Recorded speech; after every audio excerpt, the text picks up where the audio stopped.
أعمالكم ويغفر لكم ذنوبكم ومن يطع الله ورسوله فقد فاز فوزا عظيما. أما بعد فإن أصدق الحديث كتاب الله وخير الهدي هدي محمد صلى الله عليه وسلم فإن كل محدثة بدعة وكل بدعة ضلالة. Ikhwatul Islam, saudara kaum muslimin, para tamu Allah rahimani wa rahimakumullah.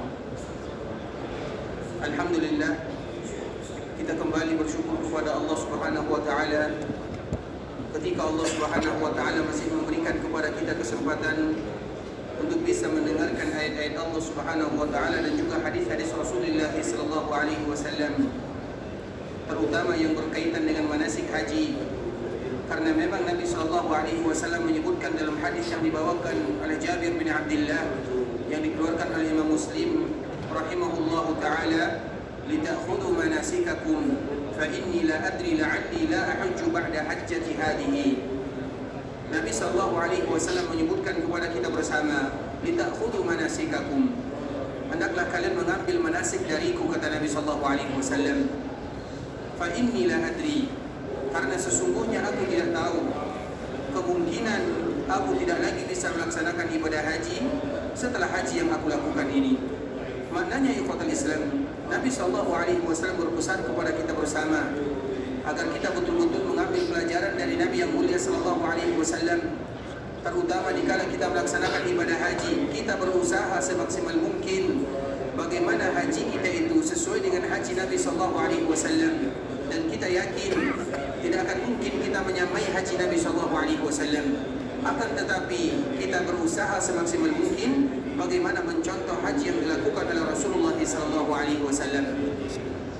Karena Nabi SAW berhaji hanya satu kali saja, sehingga kesempatan yang diberikan oleh Allah Subhanahu wa taala kepada kita selama kita sebelum menunaikan ibadah haji yang mulia, kita berusaha semaksimal mungkin untuk duduk mendengarkan ayat-ayat Allah ataupun hadis-hadis Rasulullah sallallahu alaihi wasallam, terutama yang berkaitan dengan ibadah haji, dan semoga dengan kita mempelajarinya agar Allah Subhanahu wa taala memberikan kepada kita haji yang mabrur.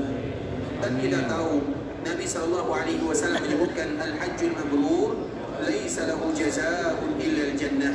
Sesungguhnya haji yang mabrur tidak ada balasan yang paling pantas untuknya kecuali surga.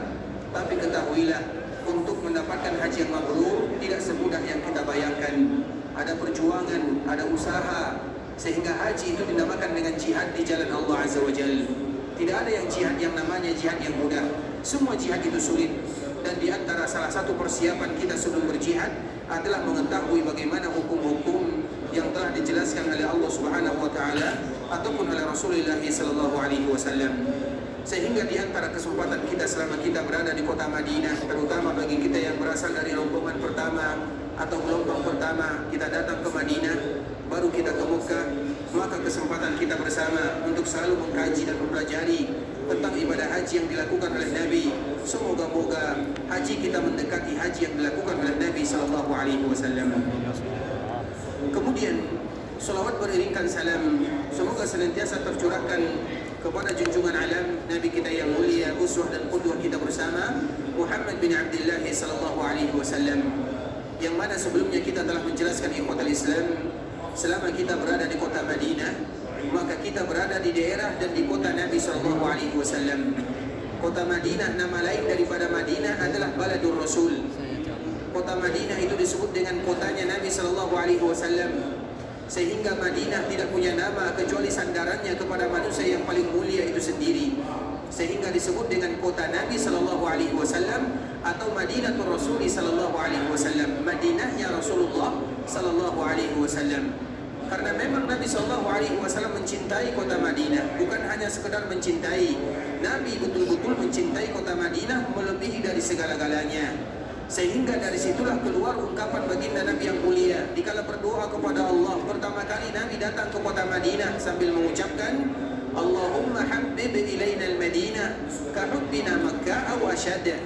Ya Allah, tanamkan kecintaan kepada kami terhadap kota Madinah sebagaimana kami mencintai Makkah, atau kecintaan kami terhadap kota Madinah melebihi kecintaan kami terhadap kota Makkah.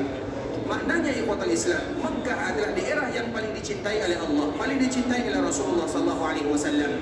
Tapi ketika Nabi SAW diusir dari Mekah, dikala mereka sepakat untuk tidak lagi menerima Nabi SAW, ketika orang-orang Quraisy mereka berkumpul di sebuah tempat yang bernama Darun Nadwah, yang tidak jauh dari Mekah atau yang tidak jauh dari Ka'bah Musyarrafah. Kemudian di sana mereka sepakat bagaimana caranya kita menghabisi Nabi SAW. Kemudian kata sepakat tersebut keluarlah, kalau kita bersepakat untuk membunuh Nabi SAW. Kemudian kesepakatan mereka tersebut disampaikan oleh Jibril kepada Nabi SAW. Kemudian di saat itulah Allah izinkan Nabi untuk meninggalkan Makkah, daerah yang paling dia cintai. Makanya sebelum Nabi SAW meninggalkan Makkah, Nabi SAW mengucapkan sebuah kata yang indah. Wallahi innaki la khairu ardillah wa ahabbu ardillahi ila Allah wa laula anni ukhrijtu minki ma kharajtu. Demi Allah, kata Nabi SAW, innaki la khairu ardillah, engkau wahai Makkah adalah tanah yang paling bagus dan tanah yang paling dicintai oleh Allah Subhanahu wa taala. Wa laula anni ukhrijtu minki ma kharajtu. Kalau seandainya aku tidak diusir, aku tidak akan keluar selama-lamanya. Tapi apa daya, karena memang Nabi SAW tidak lagi diterima dakwahnya di sana. Kemudian dikala Nabi baru saja meninggalkan Makkah Al-Mukarramah, maka di sana Nabi menyebutkan kalimat ini, wallahi innaki la khairu ardillah, engkau tanah yang paling bagus, tanah Allah yang paling dicintai oleh Allah Azza wa Jalla. Kemudian terpaksa Nabi meninggalkan Makkah, melakukan perjalanan dari Makkah menuju Madinah. Sesampainya Nabi SAW di Madinah, maka di saat itulah Nabi berdoa kepada Allah, Allahumma habbib ilaina al-Madinah ka hubbina Makkah aw asyadda. Ya Allah, tanamkan kepada kami kecintaan kepada kota Madinah sebagaimana kami mencintai Makkah. Meninggalkan Makkah tidak mudah, ikhwatul Islam. Meninggalkan Makkah, Nabi tinggalkan Makkah, para sahabat Nabi mereka meninggalkan Makkah, itu sesuatu perkara yang bukan mudah. Mereka meninggalkan sesuatu yang baik, tanah Makkah semuanya baik, tanahnya bagus, perdagangannya strategis. Pergi ke Madinah. Madinah, tahukah kita Madinah? Madinah itu adalah tanah yang penuh dengan wabah. Wabah penyakit ada di Madinah. Di sanalah Nabi SAW hijrah. Sehingga dikala Nabi SAW hijrah ke Madinah, banyak di antara para sahabat yang menderita wabah tersebut. Ibunda kita Aisyah menyebutkan awba'u ardillah, tanah yang paling banyak wabah penyakitnya. Kemudian sampailah Nabi di sana. Nabi tidak ingin Madinah penuh dengan wabah. Tidak mungkin tempat hijrah Nabi, tempat hijrah sahabat Nabi ada tempat yang tidak ada keunggulannya. Maka disitulah Nabi berdoa untuk mengangkat wabah yang ada di Madinah, dipindahkan ke sebuah tempat yang bernama Juhfah. Kalau seandainya nanti kita pergi dari Madinah menuju Mekah, kira-kira 100 kilo misalnya dari Mekah, maka kita akan temui ada sebuah tempat yang bernama Juhfah. Nah, Nabi SAW berdoa kepada Allah, ya Allah, hilangkan wabah yang ada di Madinah ini, pindahkan ke tempat yang bernama Juhfah. Maka Allah kabulkan doa Nabi. Kemudian apa doa Nabi yang berikutnya? Allahumma habbib ilaina al-Madinah ka hubbina Makkah aw asyad. Ya Allah, tanamkan kecintaan kepada kami terhadap kota Madinah. Jadikan Madinah ini kota yang kami cintai sebagaimana kami mencintai Mekah. Maknanya kecintaan Nabi terhadap Madinah sama dengan kecintaan Nabi terhadap Mekah. Kemudian sambungannya au asyad, atau jadikan kecintaan kami terhadap Madinah melebihi kecintaan kami terhadap kota Mekah. Bukan berarti Madinah lebih mulia dari Mekah, tidak sama sekali. Tapi ada beberapa sisi yang menunjukkan Madinah itu merupakan kota yang mulia. Salah satunya masalah cinta kepadanya. Wajib kita berikan yang terbaik kepada kota Madinah. Dari doa Nabi inilah kota Madinah diambil namanya dengan kalimat Al-Habibah. Di antara salah satu nama kota Madinah adalah Al-Habibah, diambil dari doa baginda Nabi yang mulia, Allahumma habbib ilaina al-Madinah ka hubbina Makkah wa asyad. Maknanya ikhwatul Islam, ketika Madinah menjadi Al-Habibah, maka kita pun wajib menjadikan Madinah sebagai Habibah. Apa arti Habibah? Sebuah kalimat yang selalu kita ucapkan, terutama kepada orang-orang yang kita cintai. Dikala kita berbicara dengan istri kita, kemudian kita bercumbu merayu mereka, kita akan menyebutkan Habibati, Habibi qalbi. Itu adalah kalimat kecintaan yang luar biasa. Itulah nama kota Madinah. Sehingga kalimat Madinah disebut dengan Al-Habibah. Berarti Madinah ini adalah Habibatina, yaitu kota yang wajib bagi kita untuk menjadikan dia sebagai Habibah, sebagai kekasih, sebagai kota yang wajib kita cintai. Karena Nabi berada di dalamnya dan Nabi betul-betul mencintai kota Madinah. Sehingga ketika Nabi cinta kepada Madinah, kita pun wajib cinta kepada Madinah. Karena di antara kesempurnaan cinta kita kepada Nabi yang mulia, kita mencintai apa yang dicintai oleh Nabi. Ketika Nabi cinta kepada kota Madinah, wajib pula bagi kita untuk mencintai Madinah. Maknanya ikhwatul Islam, kota Madinah adalah kota yang dicintai oleh semuanya. Nabi mencintai Madinah, kita juga mencintai Madinah. Dan di antara bentuk kecintaan Nabi kepada kota Madinah, Nabi SAW tidak mau meninggalkan Madinah untuk selama-lamanya. Bahkan setelah wafat pun Nabi akan tetap senantiasa berada di kota Madinah. Dan kita tahu Nabi dikuburkan di Madinah, sehingga Madinah tetap senantiasa akan ada Nabi di dalamnya. Makanya bagi kita yang berada di kota Madinah, ikhwatul Islam, di samping kita bersyukur kepada Allah Subhanahu wa taala, tapi juga harus kita ingat bahwa mereka semuanya yang ada di kota Madinah sedang bertetangga dengan baginda Nabi yang mulia sallallahu alaihi wasallam. Jiwaru Rasulullah sallallahu alaihi wasallam. Jiwar itu artinya kalau diartikan dengan bahasa kita tetangga atau berada di samping. Jarun, jiwaru Rasulullah. Semua mereka yang ada di kota Madinah, baik mereka yang tinggal di dalamnya atau mereka yang berkunjung di sana walaupun hanya beberapa hari saja, maka mereka mendapatkan sebuah kemuliaan yang luar biasa. Dikala kita menjadi jiwar Rasulullah sallallahu alaihi wasallam atau kita menjadi tetangga Nabi sallallahu alaihi wasallam, maka lakukanlah hal-hal yang terbaik selama kita berada di kota Madinah. Jangan lakukan hal-hal yang akan merusak tetangga kita dengan baginda Nabi yang mulia sallallahu alaihi wasallam. Tinggalkan kenangan-kenangan indah dalam lingkaran beribadah kepada Rabbul Izzati wal Jalalah. Makanya di antara salah satunya kewajiban yang harus kita lakukan ikhwatul Islam, sebagaimana yang kemarin telah kita jelaskan, bahwa dikala kita berada di kota Madinah, di antara salah satu yang dianjurkan kepada kita melakukannya adalah mengucapkan salam dan salawat kepada Rasulullah sallallahu alaihi wasallam, terutama dikala kita berziarah ke kuburan Nabi sallallahu alaihi wasallam, yang di dalam ziarah tersebut ada kalimat salawat, ada kalimat salam. Di dalam ziarah ada kalimat salam, dan juga di dalam ziarah ada kalimat doa untuk baginda Nabi yang mulia sallallahu alaihi wasallam, sambil kita mengucapkan assalamu alayka ya Rasulullah wa rahmatullahi wa barakatuh, sallallahu wa sallama wa baraka alayka wa jazaka afdala ma jaza nabiyan an ummati.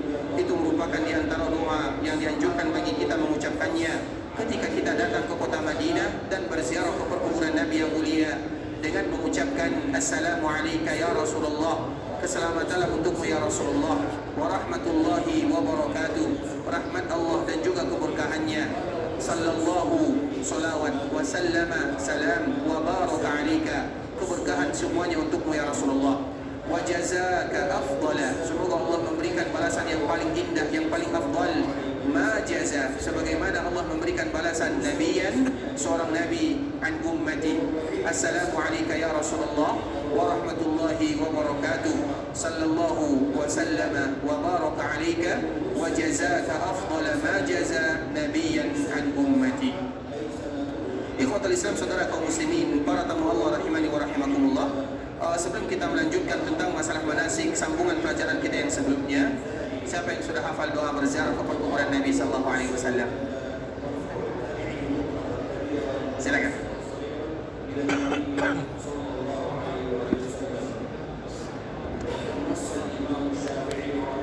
Baik, kalau bisa diangkat lagi suara ya, biar kami mendengar, yang lain juga bisa mendengar. Baik. Masya Allah, barakallahu fiik. Artinya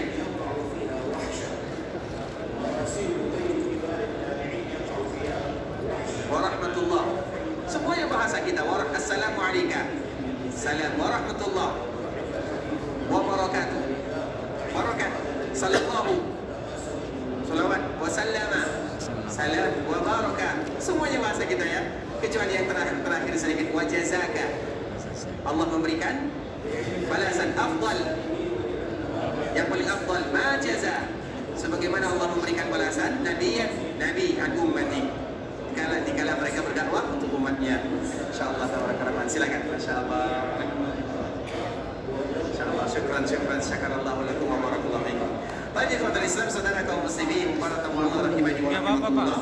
Sekarang kita akan kembali melanjutkan pembahasan kita yang sebelumnya, yaitu tentang manasik ibadah haji. Dan kemarin kita telah menjelaskan tentang masalah hari hari tasyrik, apa saja yang akan kita lakukan di sana. Kemarin pembahasan kita di kota Islam, yaitu dikala kita melontar jamarat sugra, jamarat usta, dan jamarat kubra, yang kita lontar pada tanggal 11, 12 bagi mereka yang mengambil nafar awal. Dan hendaklah mereka, kesepakatan para ulama, terutama semua ulama mazhab ikhwatul Islam, melontar jamarat itu adalah setelah zawal. Kalau seandainya tidak bisa kita melontar setelah zawal, maka lakukanlah setelahnya. Karena waktu melontar alhamdulillah masih diberikan kelonggaran oleh Allah Subhanahu wa taala. Tapi bagi mereka yang ingin pulang atau ingin mengambil nafar awal, maka hendaklah mereka meninggalkan Mina sebelum masuknya waktu maghrib atau sebelum terbenamnya matahari. Itulah yang harus mereka lakukan. Tapi kalau seandainya mereka mengundur-mundur tanpa alasan, kalau seandainya mereka mengundur meninggalkan Mina tanpa alasan, maka wajib bagi mereka menetap di Mina untuk menyempurnakan dan baru pulang pada tanggal 13 Zulhijjah atau yang kita kenal dengan nafar tsani. Ikhwatul Islam, saudara kaum muslimin, para tamu Allah rahimani wa rahimakumullah, kita mengetahui Nabi sallallahu alaihi wasallam dikala Nabi sallallahu alaihi wasallam melaksanakan ibadah haji pada tahun ke-10 Hijriah, haji pertama dan haji terakhir Rasulullah sallallahu alaihi wasallam, maka Nabi sallallahu alaihi wasallam yang dilakukan oleh Nabi adalah nafar tsani. Nabi sallallahu alaihi wasallam baru meninggalkan Mina pada tanggal 13 Zulhijjah. Itulah haji yang dilakukan oleh Nabi sallallahu alaihi wasallam. Iya, kemarin kita telah menyebutkan firman Allah Subhanahu wa taala, "Wadhkurullaha fi ayyamin ma'dudat." Hendaklah kalian senantiasa mengingat Allah Subhanahu wa taala di hari-hari yang berbilang. Maknanya selama kalian berada di Mina, manfaatkan untuk berzikir kepada Allah. Dan kita semuanya sepakat bahwa zikir yang paling bagus adalah Al-Quran dan sunnah atau hadis-hadis Rasulullah SAW. Sehingga dua inilah yang harus kita mengorbankan untuk membacanya, terutama Al-Quran. Kita membuat target kita selama kita berada di haji atau selama kita berada di Mina, ini target yang harus saya baca. Itulah makna daripada firman Allah, "Wadhkurullaha fi ayyamin ma'dudat." Hendaklah kalian senantiasa berzikir kepada Allah, terutama di hari-hari yang berbilang-bilang saja. Karena ikhwatul Islam, dikala kita membaca Al-Quran atau dikala kita berzikir kepada Allah, di waktu kita beribadah kepada Allah, atau ada momen-momen yang terindah, tidak sama nilainya dikala kita membaca Al-Quran, terutama tidak ada momennya. Walaupun membaca Al-Quran semuanya ada keutamaannya. Misalnya kita berada di Madinah misalnya, selama kita berada di Madinah kemudian kita baca Quran, bagus, banyak pahalanya. Tapi kalau seandainya kita baca Al-Quran, terutama dikala kita berada di Mina, yang mana belum sempurna atau belum selesai ibadah kita, kita masih berada dalam lingkaran ibadah kepada Allah Azza wa Jalla, maka nilai daripada bacaan tersebut berbeda. Makanya itulah Allah Subhanahu wa taala mengingatkan, bukan berarti kita tidak baca Quran, bukan berarti kita tidak berzikir di waktu yang lainnya, tapi berzikir kepada Allah, terutama di dalam kita beribadah kepada Allah, maka zikir itu memiliki nilai yang lebih mulia dibandingkan dengan yang lainnya. Tidakkah kita tahu ikhwatul Islam, di antara bentuk berdoa kepada Allah, makanya dikala kita berdoa kepada Allah, pasti kita menginginkan setiap doa kita itu ingin dikabulkan oleh Allah Subhanahu wa taala. Itu merupakan tujuan dan cita-cita kita bersama. Dan tahukah kita, di antara salah satu doa itu cepat dikabulkan oleh Allah dengan menggunakan tawassul. Dan kita kenal dengan istilah tawassul. Dan tawassul itu ikhwatul Islam, ada 3 yang dianjurkan bagi kita untuk melakukannya. Yang pertama, dikala kita berdoa, bertawassul dengan nama dan sifat-sifat Allah Subhanahu wa taala. Makanya dikala kita berdoa kepada Allah, katakan, "Ya Allah," sebutkan nama Allah yang kita hafal. Ya Allah, Ya Rahman, Ya Karim, Ya Mannan, Ya Aziz, Ya Ghaffar. Baca semuanya. Semua yang kita hafal, kita baca, terutama nama-nama Allah yang agung, Ya Hayyu, Ya Qayyum, atau dengan sifat-sifat yang lainnya. Allahumma inni as'aluka bi anni ashhaduka bi annaka antallah la ilaha illa ant al-ahad as-samad alladhi lam yalid wa lam yulad wa lam yakul lahu kufuwan ahad. Makanya di antara bentuk doa kita dikabulkan oleh Allah, salah satu cara yang pertama adalah tawassul, yaitu dengan tawassul menggunakan nama dan sifat-sifat Allah Subhanahu wa taala.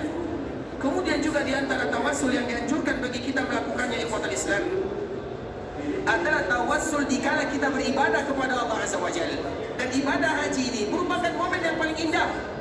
Misalnya dikala kita berada di Mina, atau dikala kita berada di Arafah, atau kita berada di Muzdalifah, kita mengatakan kepada Allah, ya Allah, aku menjawab seruanmu, kemudian aku melaksanakan perintahmu, kemudian aku melaksanakan semuanya. Kita sebutkan apa yang kita lakukan, kemudian ampunkan dosaku, mudahkan urusanku, lancarkan rezekiku, sehatkan anakku, berikan keberkahan dalam kehidupanku. Itu adalah di antara makna tawassul yang paling indah. Salah satunya adalah dikala kita berada di Mina. Ya Allah, kami mabit di Mina, kami berada di Mina untuk melaksanakan perintahmu, terima amal ibadah kami. Kemudian berdoa kepada Allah, dengan engkau terima amal ibadah kami, kabulkan doa kami. Itulah makna daripada berzikir kepada Allah dengan menggunakan tawassul. Dan di antara tawassul yang paling indah adalah tawassul dengan amalan-amalan kebaikan yang kita lakukan. Dan disitulah momen doa mudah dikabulkan oleh Allah Subhanahu wa Ta'ala.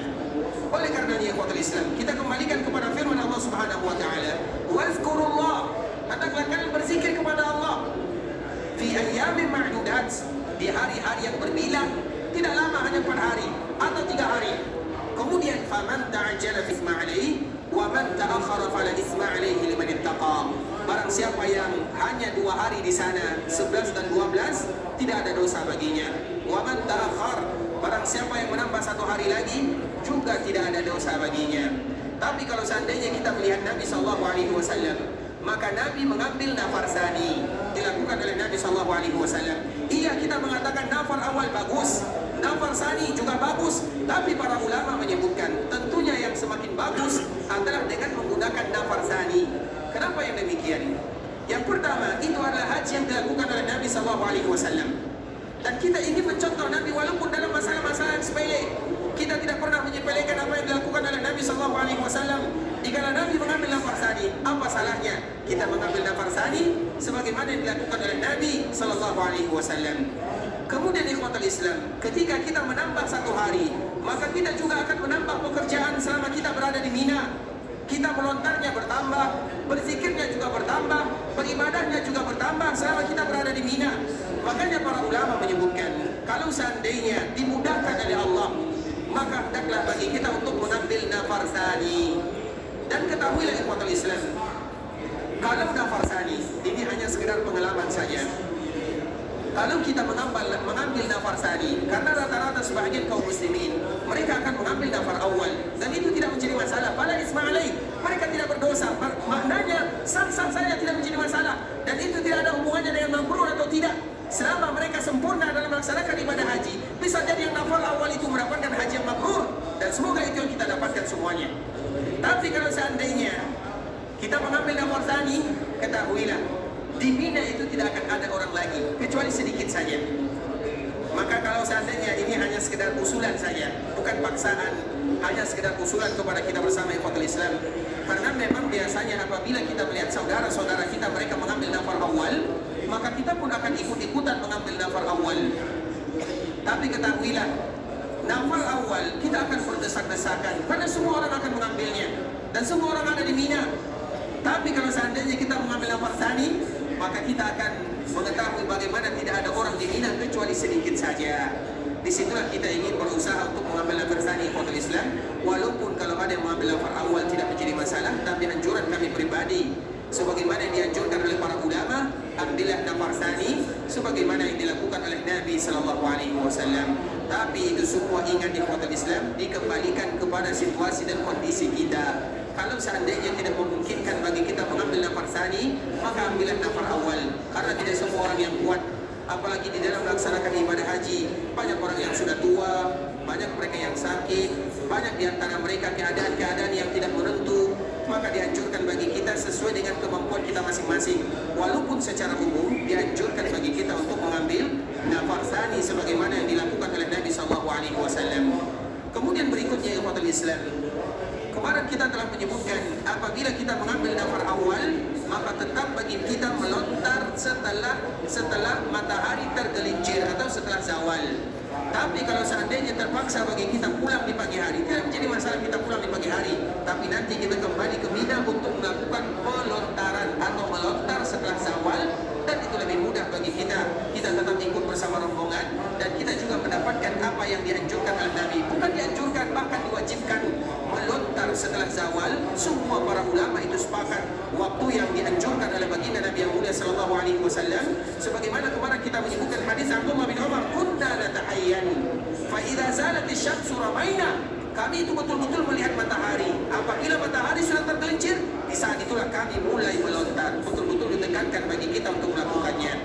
Kemudian bagi kita yang mengambil nafas tsani, maka kita akhir daripada waktu kita selama kita berada di Mina juga sebelum matahari terbenam. Kalau ada di antara kita yang mengambil nafas tsani karena melontar di hari ke-11, hari 12 itu berbeda dengan hari 13. Melontar itu ikhwatul Islam tidak diberikan batasan secara khusus oleh Nabi SAW. Makanya tanggal 11 akhir daripada melontar itu boleh sebelum fajar. Misalnya setelah zawal kita tidak bisa melontar, lontar setelah asar. Setelah asar tidak bisa, setelah maghrib. Setelah maghrib tidak bisa, setelah isya. Setelah isya tidak bisa, lontar di malam hari. Tidak akan ada orang yang ramai melontar di sana karena waktunya panjang sekali. Itu tanggal 11. Tanggal 12, begitu juga kalau kita berkeinginan untuk mengambil nafas tsani, maka terakhir sekali kita melontar pada tanggal 12 sampai sebelum subuh atau sebelum fajar.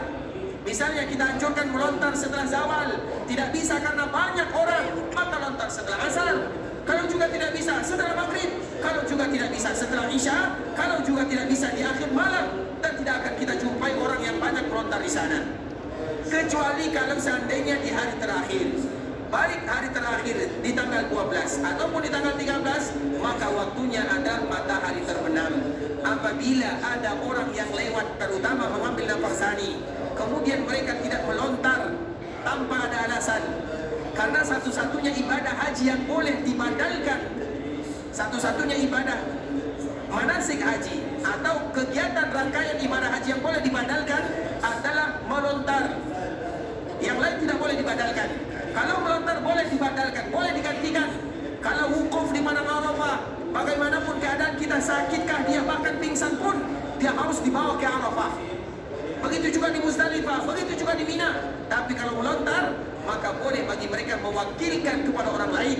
Sehingga para ulama menyebutkan satu-satunya ibadah haji yang boleh diwakilkan, yang boleh dibadalkan adalah ramyul jamarat, baik itu tanggal 10 atau tanggal 11 atau tanggal 12 dan bahkan tanggal 13 boleh dibadalkan.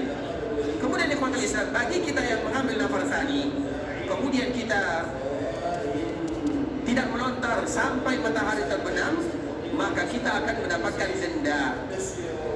Maknanya ikhwatul Islam, tentunya itu ada di antara perkataan yang disebutkan oleh para ulama, bahwa jangan terlambat daripada matahari terbenam. Apabila matahari terbenam, maka itu adalah batas terakhir daripada melontar. Kalau ada yang lalai dalam masalah melontar, terutama bagi mereka yang nafas tsani, maka mereka dikhawatirkan membayar dam. Oleh karenanya lontar tetap setelah zawal, tapi batas akhirnya untuk nafas tsani waktunya tidak terlalu lama. Berarti dari zuhur sampai maghrib saja, itu waktu mereka untuk melontar. Kemudian ikhwatul Islam, itu merupakan di antara hal-hal yang berkaitan dengan masalah melontar jamarat. Dan kita tahu asal daripada melontar jamarat disebutkan oleh Abdullah bin Abbas radhiyallahu ta'ala anhu, lamma ata Ibrahim khalilullah al-manasik arada lahu syaitan inda jamratil aqabah. Abdullah bin Abbas menyebutkan dikala Nabi Ibrahim alaihissalam diperlihatkan oleh Allah Subhanahu wa taala tentang manasik atau dia beribadah kepada Allah Subhanahu wa taala, maka di saat itulah syaitan menggoda ayah kita Ibrahim alaihissalam, karena Ibrahim itu disebut dengan ayah kita. Sebagaimana Nabi Adam adalah ayah kita yang pertama, Nabi Nuh adalah ayah kita yang kedua, dan Nabi Ibrahim adalah ayah kita yang ketiga. Semuanya adalah ayah kita. Dan salah satu ayat kita tersebut adalah Nabi Ibrahim alaihissalam, yang mana dikala dia beribadah kepada Allah, maka datang syaitan untuk menggodanya di jamarat Aqabah atau di jamarat Al-Kubra, yaitu jamarat yang paling dekat dengan Mekah. Maka di sana dia melontar, iblis atau syaitan tersebut. Dan sampai sekarang dikala kita melontar, setiap kali kita melontar dari arah mana saja, maka setiap kali kita melontar kita mengucapkan Allahu Akbar. Kecuali di awal lontaran tersebut kita mengucapkan Bismillah Allahu Akbar, tapi setiap lontaran kita hanya mengucapkan Allahu Akbar dari arah mana saja. Kecuali jamrat Aqabah, jamrat yang paling besar atau jamarat yang terakhir, dianjurkan bagi kita melontar menjadikan Ka'bah di kiri kita dan Mina di bagian kita. Kemudian kemarin kita juga menyebutkan ikhwatul Islam, ketika kita berada di Jamarat, jangan lupakan, jangan lewatkan bahwa di sana ada doa yang luar biasa. Setelah kita melontar Jamarat yang pertama, maka jangan langsung terburu-buru pergi menuju Jamarat yang kedua. Sebelum kita menuju Jamarat yang kedua, berdoalah kepada Allah dengan sepuas-puasnya. Karena Nabi berdoa sambil berdiri menghadap kiblat, kemudian Nabi berdoa di sana dengan doa yang sangat lama. Dan sebagaimana tadi yang kita jelaskan, itu adalah momen doa yang paling indah. Kenapa? Karena kita berdoa kepada Allah di saat kita sedang beribadah kepada Allah Subhanahu wa taala. Jadi kualitas doa itu berbeda nilainya. Makanya doa di sini jangan dilewatkan begitu saja ikhwatul Islam. Terutama bagi kita yang mungkin mengambil nafas tadi. Anggaplah kalau mungkin tanggal 11 tidak bisa bagi kita berdoa karena ramai sekali. Tanggal 12 sudah mudah bagi kita berdoa. Apalagi tanggal 13 mudah sekali bagi kita memanfaatkan doa tersebut. Karena nilai doa di situ tidak sama dengan doa yang lainnya. Makanya Nabi SAW memanfaatkan doa di sini dengan semaksimal mungkin. Oleh karenanya perjuangan kita itu jangan nanggung. Kita sudah melakukan perjalanan pergi 1 jam, kemudian kita melontar, jangan lewatkan begitu saja. Nanggung perjuangan kita, tambah dengan doa di sana. Kalau seandainya kita pernah berdoa dalam keadaan berdiri, berdoa dalam keadaan duduk, bawa kursi misalnya, kita berdoa kepada Allah Azza wa Jalla. Karena di sana doa yang paling indah yang dilakukan oleh baginda Nabi yang mulia, jangan dilewatkan begitu saja. Sama nilainya ikhwatul Islam. Dikala kita melakukan ibadah umrah, ketika kita umrah, kita tawaf, kemudian kita salat, minum zam-zam, menyiramkan zam-zam, kemudian kita sampai di Bukit Safa, kemudian kita sampai di Bukit Marwah, sampai di Bukit Safa. Jangan lewatkan begitu saja. Di sanalah kita berdoa kepada Allah Azza wa Jalla. Begitu juga dikala kita berada di Marwah, di sanalah kita berdoa. Karena Nabi setiap kali sampai di Safa, setiap kali sampai di Marwah, maka Nabi menghadap kiblat, menghadap Ka'bah Musyarrafah, berdiri mengangkat kedua tangannya berdoa kepada Allah. Maknanya apabila Nabi melakukannya, lakukanlah yang demikian. Berarti di sana doa akan mudah dikabulkan oleh Allah Subhanahu wa taala. Karena memang tujuan kita semua di sini adalah untuk berdoa. Dan keinginan kita bersama agar doa dikabulkan, maka cari tempat-tempat yang Nabi berdoa. Salah satunya setelah Nabi melontar jamarat yang pertama, Nabi berdoa. Kemudian melontar jamarat yang kedua, Nabi berdoa. Berarti 2 kali Nabi berdoa di sana. Setelah melontar jamarat yang ketiga, baru Nabi SAW pergi tanpa berdoa. Itulah yang harus bagi kita untuk melakukannya. Kemudian ikhwatul Islam, setelah kita melontar jamarat, maka kita pun akan meninggalkan Mina. Kemudian setelah kita meninggalkan Mina, maka kebiasaannya, kewajiban kita bersama adalah melakukan tawaf ifadah. Karena biasanya jemaah haji, kebanyakannya, bukan semuanya, kebanyakan mereka akan mengakhirkan tawaf ifadah. Tawaf ifadah atau yang disebut dengan tawaf ziarah. Tawaf ifadah disebut dengan tawaf ziarah, yang mana tawaf ifadah itu adalah rukun di antara rukun-rukun haji. Dan boleh bagi kita bertawaf dalam keadaan memakai pakaian biasa. Kemudian setelah kita tawaf, maka kita akan bersa'i. Bagi mereka yang melakukan haji tamattu', maka sa'i mereka 2 kali. Bagi mereka yang melaksanakan haji tamattu', semua kita rata-rata melakukan haji tamattu', maka kita akan bersa'i 2 kali. Sedangkan bagi mereka yang melakukan haji yang lainnya, haji qiran dan haji ifrad, mereka bersa'i hanya 1 kali saja selama melaksanakan ibadah haji. Kalau seandainya dulu di awal mereka datang tawaf qudum, kemudian mereka bersa'i, setelah tawaf ifadah mereka tidak lagi bersa'i. Begitu juga dengan haji ifrad, mereka yang tidak umrah datang ke Mekah, mereka tawaf qudum. Apabila mereka sa'i, nanti mereka tidak lagi bersa'i setelah tawaf ifadah. Tapi kalau seandainya mereka tidak sa'i, mereka hanya tawaf saja, kemudian mereka tidak bersa'i, maka sa'inya nanti diganti setelah mereka melakukan tawaf ifadah. Itulah perbedaan antara haji tamattu' dengan haji qiran dan ifrad. Tamattu' sa'inya 2 sebagaimana yang akan semua kita lakukan. Sedangkan bagi yang ifrad dan juga qiran, maka sa'i mereka 1. Sehingga ikhwatul Islam, setelah kita tawaf atau setelah kita melakukan yang demikian, maka biasanya kita akan melakukan tawaf ifadah. Karena memang kebanyakan kita akan memundurkan tawaf ifadah, karena jumlah kaum muslimin yang sangat banyak sekali kalau mereka berada di Mekah, maka rata-rata kita mengakhirkan tawaf ifadah. Dan tawaf ifadah boleh bagi kita melakukannya dalam keadaan memakai pakaian biasa. Kemudian setelahnya kita akan bersa'i. Walaupun kita memakai pakaian biasa, dikala kita bertawaf dengan tawaf ifadah, maka kita tetap melakukan sebagaimana hukum-hukum dikala kita bertawaf. Misalnya bagaimana kita berjalan, kemudian bagaimana kita salat, kemudian minum zam-zam, kemudian kita siramkan di kepala, kemudian sampai di Safa, sampai di Marwah. Lakukan sebagaimana kita melakukannya selama kita, atau seperti kita melakukan, atau seperti kita memakai pakaian ihram. Walaupun kita tidak lagi memakai pakaian ihram, tapi kita tetap dalam keadaan ihram. Kita belum tahallul tsani. Dan kemarin kita menjelaskan tahallul itu ada dua, tahallul awal dengan tahallul tsani. Tahallul awal, kapan kita tahallul awal, kapan kita tahallul tsani? Walaupun ini sudah kita jelaskan di ikhwatul Islam, tapi ingatlah, ketika berada di tanggal 10 Dzulhijjah, ini hanya sekedar mengulang sedikit saja. Dikala kita berada di tanggal 10 Dzulhijjah, maka amalan kita ada 4: melontar, mencukur, menyembelih, tawaf. Itu adalah 4 amalan yang akan kita kerjakan dikala kita berada di tanggal 10 Dzulhijjah, yaitu hari raya Idul Adha. Dan kita tidak berhari raya Idul Adha karena hari raya kita adalah di hari Arafah. Hari raya kita berbeda. Bagi mereka yang melaksanakan ibadah haji, hari rayanya di hari Arafah. Sehingga pada tanggal 10 Dzulhijjah mereka tidak lagi melakukan salat hari raya. Tidak ada raya bagi mereka yang melaksanakan ibadah haji karena rayanya adalah hari Arafah itu sendiri. Kemudian pada tanggal ini kenapa tidak ada raya? Karena kita ada amalan yang berat: melontar, mencukur, menyembelih, tawaf. Ada 4 yang akan kita lakukan pada hari ini. Kemudian menyembelih ikhwatul Islam. Untuk menyembelih itu tidak semua jamaah haji melakukannya, karena ada orang yang berpuasa. Apabila ada orang yang tidak bayar dam, maka boleh bagi mereka berpuasa. Kita ulang lagi ikhwatul Islam. Apabila kita tidak membayar dam, maka boleh bagi kita berpuasa. Jadi bagi kita yang melaksanakan haji tamattu dan haji qiran, ada 2 pilihan di sana.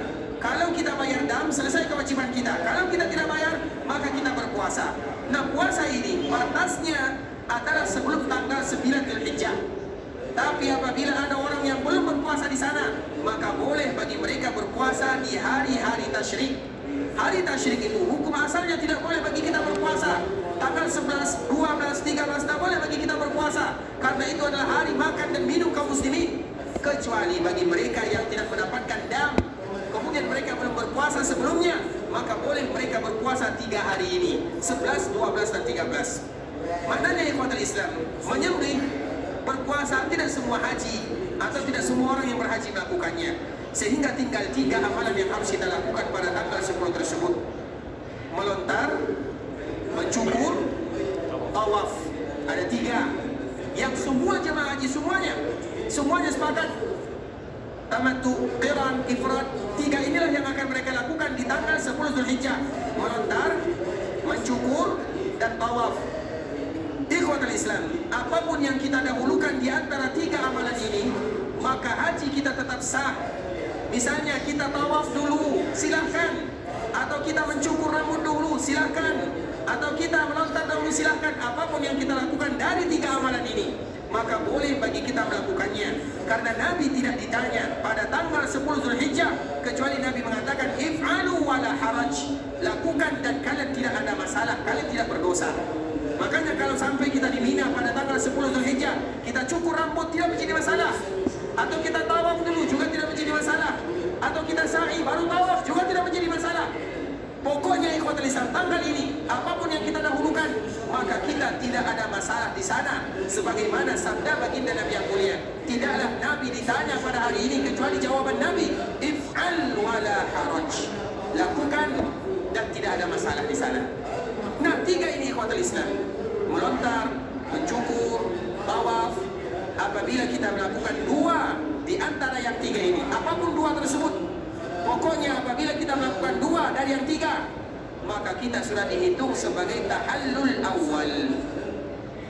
Apabila kita melakukan ketiga-tiganya, maka kita dihitung tahallul tsani. Itulah perbedaan antara tahallul awal dengan tahallul tsani. Apabila kita melakukan 2 amalan dari 3 ini, 2 amalan dari 3 ini, kita tawaf, kemudian kita melontar, belum mencukur, maka kita sudah tahallul awal. Makanya mencukur itu bukan tahallul bahasa Arabnya. Mencukur itu adalah halak. Tahallul itu, makanya di sini apabila jemaah haji tanggal 10 dia tawaf, kemudian setelah tawaf dia melontar, dia belum mencukur rambutnya, maka sudah boleh bagi dia menanggalkan pakaian ihramnya. Karena dia sudah melakukan 2 dari yang 3. Karena keedahnya apabila kita melakukan 2 dari yang 3, yang 3 yang mana? Melontar, mencukur tawaf, yang manapun kita kerjakan 2 darinya, maka kita sudah terhitung sebagai tahallul awal. Apabila kita sudah melakukan ketiga-tiganya, maka selesai kewajiban ibadah haji kita, kecuali di Mina atau tinggal lagi melontar, maka kita sudah tahallul tsani. Apa perbedaannya? Tahallul awal semuanya boleh kita lakukan kecuali hubungan suami istri. Tahallul tsani kalau kita sudah melakukan semuanya boleh, semuanya tanpa terkecuali. Itu perbedaan di antara tahallul awal dan tahallul tsani. Ikhwatul Islam, saudara kaum muslimin, para tamu Allah rahimani wa rahimakumullah. Ini beberapa yang bisa kami sebutkan, dan insyaallah pembahasannya kembali akan kita lanjutkan pada pertemuan berikutnya. Dan semoga Allah Subhanahu wa taala memberikan kemudahan kepada kita untuk beribadah kepada Allah Subhanahu wa taala, sebagaimana juga kita berharap kepada Allah agar Allah berikan kesehatan kepada kita bersama, terutama dalam melaksanakan ibadah haji ini di musim yang begitu panas. Semoga Allah Subhanahu wa taala berikan kesegaran, kesejukan, kemudahan, kenyamanan kepada kita selama kita menunaikan ibadah yang mulia ini. Ikhwatul Islam, saudara kaum muslimin, para tamu Allah rahimani wa rahimakumullah. Alhamdulillah pada hari ini banyak sekali pertanyaan yang masuk kepada kami. Kita akan menjawab yang mudah bagi kita untuk menjawabnya, sedangkan yang sulit-sulit maka bisa nanti dicari sendiri.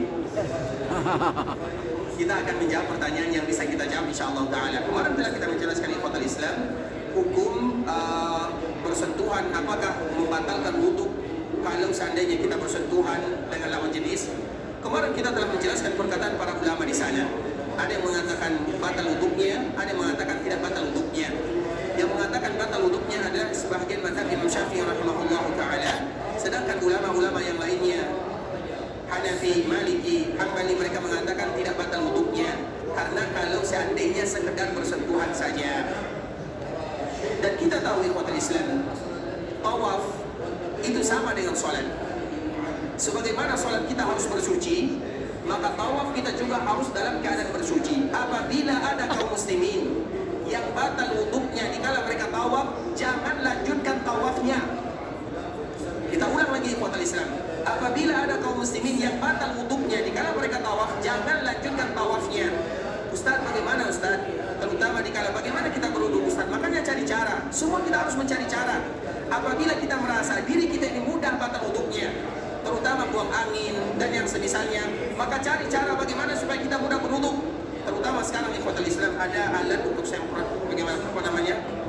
Pokoknya itulah namanya. Yang disemprot-semprot itu. Nah, karena berwuduk itu tidak mesti harus basah atau tidak mesti mengalir airnya, yang penting basah saja. Makanya kita bersihkan luka sehingga sambil tawaf kita tetap membawa air tersebut. Berwuduk itu ikhwatul Islam butuh air yang sedikit saja. Apalagi bagi kita yang punya orang tua atau kita yang mungkin merasa batal kita untuk kita mudah batalnya, karena nanti yang harus kita bayangkan bukan hanya tawaf saja, kita melakukan perjalanan yang jauh dari hotel sampai di Haram itu butuh 1 jam, bisa jadi setengah jam. Kita tidak ada jaminan apakah untuk kita batal atau belum. Kemudian sampai masuknya lagi kita tidak tahu berapa lama kita akan tawaf. Kaum muslimin sedunia mereka tawaf di sana butuh waktu yang lama. Nah, tidak ada kemungkinan atau ada kemungkinan di antara kita yang batal wuduknya, maka cari cara bagaimana supaya mereka kalau batal wuduknya mereka berwuduk di sana, sehingga dia tetap bersama rombongannya dan wuduknya tetap bisa dia berwuduk dan tawafnya tetap sah dia bertawafnya. Karena apabila kita batal wuduknya maka tidak sah tawafnya, dan itu pendapat jumhur para ulama. Nah, ikhwatul Islam, di sini para ulama mereka berbeda, terutama bersentuhan dengan lawan jenis. Makanya kami pribadi, terutama bagi kita yang ada di sini, apapun yang kita ambil pendapatnya tidak menjadi masalah. Kalau seandainya kita mengatakan batal wuduknya tidak menjadi masalah, tapi kita harus komitmen dengan pendapat kita tersebut. Setiap kali kita bersentuhan dengan perempuan maka berwuduklah di sana, terutama di kala tawaf. Kalau kita tidak yang memegang, mereka yang akan memegang. Kalau seandainya tidak, kita mengatakan tidak batal wuduknya maka tidak menjadi masalah. Bersentuhan kita pun dalam, karena di kala tawaf di Islam kita tidak bisa melihat kiri kanan. Kita tidak tahu siapa yang ada di belakang kita, di samping kita tidak tahu. Kita berusaha untuk menyembunyikan tangan kita ini agar tidak tersentuh lawan jenis, tapi mereka yang memegang kita. Terjadi atau tidak? Ada di antara mereka yang keluar, dipegangnya kita misalnya. Mereka bukan sengaja memegangnya, tapi tidak ada cara yang lain kecuali dengan melakukan yang demikian. Oleh karenanya ikhwatul Islam, pendapat kami pribadi Dan ini lebih mudah bagi kita bersama, bahwa menyentuh perempuan itu tidak batal wuduknya. Kenapa demikian? Tentu ada dalilnya. Kita sebutkan di ikhwatul Islam.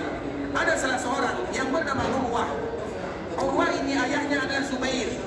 Zubair ini adalah menantunya Abu Bakar As-Siddiq yang menikah dengan putrinya yang bernama Asma. Jadi Urwah ini anaknya Asma, ayahnya bernama Zubair. Zubair ini yang bertemu dengan Nabi dan menemani Nabi dan Abu Bakar di kala Nabi dan Abu Bakar berhijrah dari Mekah menuju Madinah. Kemudian Zubair ini atau Urwah ini bertanya kepada salah seorang istri Nabi, apa yang dilakukan oleh Nabi SAW? Kemudian dijawablah Nabi, kata Aisyah radhiyallahu taala anha, karena Urwah ini berarti apa hubungan Urwah dengan Aisyah? Hubungan Aisyah dengan Urwah apa? Punakan. Berarti bibinya. Karena Aisyah dengan Asma kakak beradik, ayahnya sama-sama Abu Bakar As-Siddiq radhiyallahu taala anhu. Kemudian Urwah ini bertanya kepada bibinya yang tidak lain adalah istri baginda Nabi yang mulia sallallahu alaihi wasallam, apa yang dilakukan oleh Nabi sallallahu alaihi wasallam di rumahnya? Maka di antara salah satu jawaban Aisyah, Nabi kalau seandainya ingin sholat menjadi imam di dalam Masjid Nabawi, kadang-kadang ada sebahagian istri Nabi yang dicium oleh Nabi sallallahu alaihi wasallam, dicium. Kemudian setelah Nabi mencium istrinya, Nabi SAW keluar dan langsung menjadi imam. Maka Urwah mengatakan, saya yakin pasti yang dicium itu engkau wahai bibiku. Maknanya Aisyah, karena memang rumah Aisyah langsung keluar. Kemudian Nabi SAW langsung masuk ke rumah ke masjidnya untuk menjadi imam. Maknanya yang buat Islam, Nabi mencium istrinya. Itu bersentuhan atau tidak? Bukan bersentuhan lagi, bahkan lebih daripada bersentuhan. Maknanya dicium. Makanya kalau ada di antara kita yang mencium istrinya, kemudian mereka sholat tidak berwuduk misalnya, maka lihat itulah yang dilakukan oleh Nabi SAW. Kalau seandainya batal wuduknya, maka Nabi sudah menjelaskan kepada kita bersama. Oleh karenanya ikhwatul Islam, inilah pendapat para ulama yang menyebutkan tidak batal wuduknya. Apalagi dikala kita tawaf. Tidak ada di antara kita yang ingin sengaja menyentuh lawan jenis, tidak ada. Tapi mau tidak mau, kita tidak tahu keadaan di sana. Sehingga yang lebih memudahkan bagi kita, terutama bagi kita yang ingin tawaf, baik dikala kita melaksanakan ibadah haji ataupun melaksanakan ibadah umrah, kita mengambil pendapat bahwa bersentuhan itu tidak membatalkan wudhu. Karena tidak mungkin ada di antara kita yang sengaja bersentuhan, pasti kita disentuh atau tersentuh. Kalau seandainya membatalkan wudhu, kita mengambil pendapat yang lain, tidak menjadi masalah. Makanya harus kita komitmen di sana. Kita bawa cara alat yang tadi mudah bagi kita untuk berwudhu. Bisa dipahami? Jadi ada yang mengatakan batal wudhunya, silakan, tidak menjadi masalah. Dan kemarin kita telah menyebutkan ayatnya. Ayatnya sama, surah Al-Maidah. Lafaz yang pertama, qiraat yang pertama, aw lamastumun nisa, yang mengatakan tidak batal wudhunya. Yang mengatakan batal wudhunya, mereka membaca qiraat aw masastum, atau kalian bersentuhan, maka batal wudhunya. Kita tidak memungkiri para ulama dikala mereka berbeda, tidak menjadi masalah. Apapun yang kita ambil silakan, tapi kita tentunya harus bertanggung jawab dengan pendapat kita masing-masing. Jelas yang demikian? Tapi qadar Islam.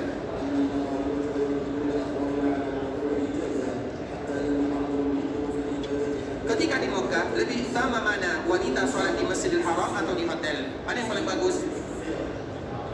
Masjidil Haram atau di hotel? Di hotel Islam, untuk Mekah Al-Mukarramah itu ada sedikit perbedaan dari Madinah.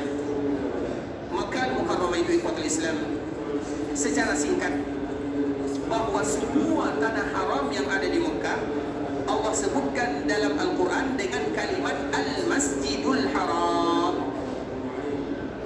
Kita sebutkan firman Allah Subhanahu wa Ta'ala. Dia ada beberapa ayat di dalam surah Al-Isra ayat pertama, begitu juga dalam surah Taubah, begitu juga dalam surah Al-Fatah.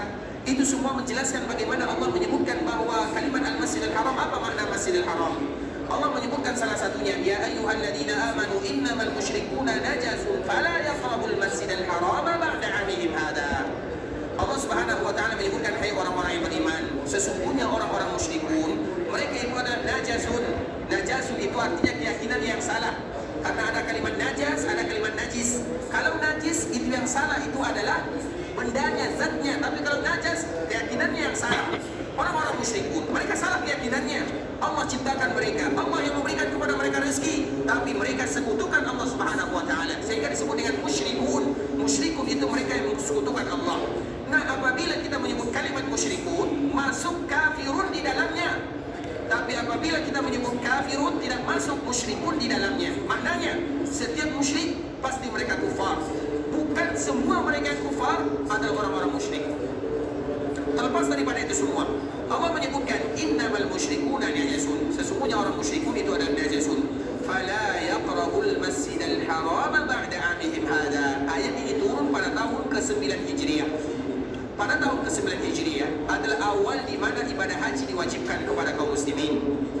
Namun Nabi tidak berhaji pada tahun tersebut. Salah satu alasannya karena masih banyak orang-orang musyrikun tawaf di Ka'bah al-Musyarrafah, sehingga Nabi tidak mau tawaf dengan orang-orang musyrikun.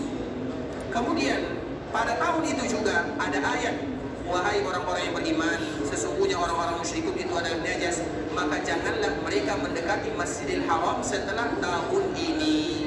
Jangan mereka mendekati Masjidil Haram setelah tahun ini. Nah, pertanyaannya ikhwatul Islam, orang-orang yang tidak beriman kepada Allah, apakah mereka tidak boleh masuk Masjid Haram Makkah atau tidak boleh masuk tanah haram? Orang-orang musyrikun yang tidak beriman kepada Allah, apakah mereka tidak boleh masuk ke Masjidil Haramnya atau tidak boleh masuk ke dalam batasan haramnya? Yang mana? Tanah haram atau Masjidil Haram? Tanah haram. Yang betul nih, Masjidil Haram atau tanah haram? Haram. Allah mengatakan fala yaqrabul Masjidil Haram. Allah yang berfirman, jangan mereka mendekati Masjidil Haram. Kita mengatakan tanah haram. Nah, yang mana betul nih? Masjidil Haram. Ayat atau kita yang betul? Sudah pasti ayat yang betul. Tapi kita juga tidak salah. Bisa dimengerti? Maknanya yang pada Islam kita gabungkan. Berarti kalimat Masjidil Haram itu mencakup semua tanah haram. Orang musyrikun tidak boleh mereka masuk ke tanah haram. Jangankan masuk, mendekati saja tidak boleh. Batasan haram ada batasannya. Makanya di Madinah ada batasannya, di Mekah ada batasannya. Di tanah haram orang-orang yang tidak beriman tidak boleh masuk. Jangankan masuk, dekat saja. Makanya firman Allah, fala yaqrabu, jangan mereka mendekati. Maknanya mereka tidak boleh masuk ke dalam batasan haram. Tapi Allah menyebutkan fala yaqrabul masjid. Apa maknanya? Allah menyebutkan tanah haram itu adalah Masjidil Haram. Artinya semua mereka yang sholat di dalam batasan-batasan tanah haram, berarti mereka akan mendapatkan pahala 100.000 sebagaimana yang dijanjikan oleh baginda Nabi sallallahu alaihi wasallam. Bagi kita yang tinggalnya mungkin jauh, 7 kilo, 9 kilo, jangan bersedih. Selama kita berada di dalam batasan haram, maka tetap mendapatkan pahala yang dijanjikan oleh Allah Subhanahu wa taala, walaupun tidak sama. Mereka yang sholat di dalam masjid, yang dekat dengan masjid, dengan mereka yang di hotel saja, sholatnya di hotel atau di masjid hotel misalnya tidak sama, tapi sama-sama 100.000 mereka dapatkan. Bisa dipahami? Nah, begitu juga dengan wanita-wanita. Kalau seandainya mereka terkena fitnah, fitnah itu maknanya banyak, sakit bisa jadi, atau tidak ada yang menemani bisa jadi, atau mereka kesasar bisa jadi. Dimanapun mereka sholat selama mereka berada di tanah haram, maka mereka tetap mendapatkan pahala dari Allah Subhanahu wa ta'ala. Jelas sampai di sini? Nah, sehingga ikhwatul Islam, mana yang lebih bagus, wanita sholat di hotel atau di Masjidil Haram? Secara umum siapa saja, terutama bagi kita yang datang ke tanah haram Makkah dan Madinah, dianjurkan kita sholat di dalam masjidnya. Di Mekah, di Madinah sama saja, yang laki-laki yang perempuan sama saja. Kenapa? Karena kita ini sebagai zuwar. Zuwar itu artinya orang yang sesekali datang ke sini. Kita ingin mengambil keberkahan yang ada di haram Makkah, haram Madinah. Makkah barokah, Madinah juga barokah. Tentunya dianjurkan bagi kita semuanya yang datang ke sini untuk memanfaatkan dan menghabiskan waktunya melaksanakan sholat di dalam masjidnya. Wanita begitu juga, kecuali kalau seandainya mereka mendapatkan halangan. Tapi kalau seandainya ada wanita-wanita yang sholat di rumahnya, wanita ini itu berbeda dengan laki-laki. Laki-laki sholat di masjid bersama kaum muslimin. Kalau mereka sholat di rumah, mereka hanya dapat 1 derajat saja. Kalau sholat di masjid, mereka mendapatkan 27 derajat. Itu laki-laki. Kalau yang perempuan, di mana saja mereka sholat, di masjid mereka sholat, mereka akan mendapatkan pahala sebagaimana laki-laki. Kalau mereka sholat di rumah, mereka lebih banyak lagi mendapatkan pahala. Itulah untuk perempuan, sama-sama mulia untuk mereka. Bisa dipahami? Tapi ikhwatul Islam, pertanyaan yang berikutnya, apakah ada dam selama kita berada di Madinah? Apakah ada dam selama kita berada di Madinah? Ada atau tidak? Nah, padahal kita sudah bayar dam semuanya. Apakah ada dam? Dam itu ikhwatul Islam baru ada setelah kita melaksanakan umrah wajib. Baik itu pembayarannya ataupun masalah puasanya dan semua dam, semua bentuk dam.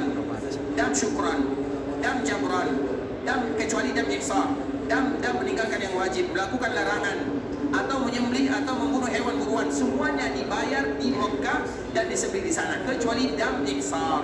Dam ihsan itu ada dikala orang tidak bisa masuk ke Mekah, kemudian mereka terpaksa membayar dam, maka mereka bayar dam di mana saja mereka berada. Kemudian apakah karena kita gelombang pertama yang datang ke Madinah dibayar atau kita wajib membayar dam? Apa jawabannya? Membayar dam itu apakah karena rute perjalanan kita atau karena ibadah haji kita? Jadi dam itu berkaitan dengan haji. Hatamattu dengan qiran itu ada damnya. Dam itu bukan karena kita melakukan kesalahan, karena kita melakukan umrah dan haji sekaligus. Orang yang ifrad mereka tidak ada damnya karena mereka tidak ada umrahnya, mereka hanya melaksanakan haji saja. Makanya dam ini berkaitan dengan haji yang kita ambil. Kalau seandainya rombongan kedua mereka langsung ke Mekah, kemudian mereka mengambil haji ifrad, tidak menjadi masalah, maka mereka tidak kena dam. Tapi walaupun mereka gelombang kedua datang ke Mekah, mereka ambil haji tamattu atau qiran, maka mereka tetap membayar dam. Dan membayar dam itu sendiri bukan karena kesalahan, makanya disebut dengan damu syukran. Dam bentuk kita bersyukur kepada Allah Azza wa Jalla. Dikala kita memudahkan atau Allah mudahkan kita beribadah, dua ibadah sekaligus, bisa umrah bisa haji. Orang yang ifrad mereka hanya haji tidak bisa umrah, sehingga mereka tidak bayar dam, maka disebut dengan dam syukran. Kemudian ikhwatul Islam, apa amalan yang paling utama saat kita wukuf? Apakah betul supaya memperbanyak surah, membaca surah Al-Hasyr? Ikhwatul Islam, selama kita wukuf, kemarin kita menjelaskan apa yang paling bagus kita lakukan selama kita wukuf. Nabi sallallahu alaihi wasallam setelah salat Nabi berceramah, berkhutbah, kemudian salat zuhur dan asar jamak qasar dengan satu adzan dua iqamat. Setelah Nabi melakukan yang demikian, maka Nabi sallallahu alaihi wasallam meninggalkan sahabatnya. Nabi berdiri di Arafah. Ada yang menyebutkan Nabi naik di atas untanya. Nabi berdiri, Nabi naik, kadang Nabi berdiri, mengangkat kedua tangannya, berdoa kepada Allah Azza wa Jalla sampai matahari terbenam. Siapa di antara kita yang kuat demikian? Berdiri. Makanya dikala kita berada di Arafah, putuskan hubungan dengan semuanya, dengan kawan kita, dengan HP kita, fokuskan berdoa. Hanya 5 atau 6 jam saja. Kalau kita tidak bisa berdiri, duduk tidak menjadi masalah. Manfaatkan doa. Makanya kemarin kita telah membahas. Nanti ikhwatul Islam ini sedikit himbauan saja dan selalu kita menyebutkan. Ada nanti sama adik kita yang di depan sini, judul bukunya, PDF-nya untuk wahai tamu Allah. Kemudian halaman 40 halaman terakhir itu semuanya adalah doa-doa dari Al-Quran atau dari hadis Nabi. Karena tidak mungkin ada doa yang paling bagus kecuali doa dari Nabi, baik dari Al-Quran ataupun dari hadis Nabi SAW. Doa kita bukan berarti tidak bagus. Makanya kita baca doa dulu yang berasal dari Quran, dari hadis Nabi, kemudian kita baca doa sehingga kita bisa menghabiskan waktu 6 jam berdoa. 6 jam itu ikhwatul Islam. Itu adalah kenangan yang tidak akan pernah kita lupakan. Berat memang, tapi ingat Nabi SAW. Nabi menghabiskan waktu di Arafah berdoa selama-lamanya sampai matahari terbenam baru Nabi selesai. Makanya dikala kita berada di Arafah, jangan lakukan yang lain. Dan insya Allah pertanyaan ini akan kita sambung kembali pada pertemuan berikutnya insya Allah, atau keesokan hari insya Allah Ta'ala. Ikhwatul Islam, saudara kaum muslimin, para tamu Allah rahimani wa rahimakumullah. Sampai di sini yang bisa kami jelaskan. Yang benar dari Allah Subhanahu wa Ta'ala, yang salah dari diri kami pribadi karena kurangnya ilmu kami, karena kebodohan dan kejahilan kami.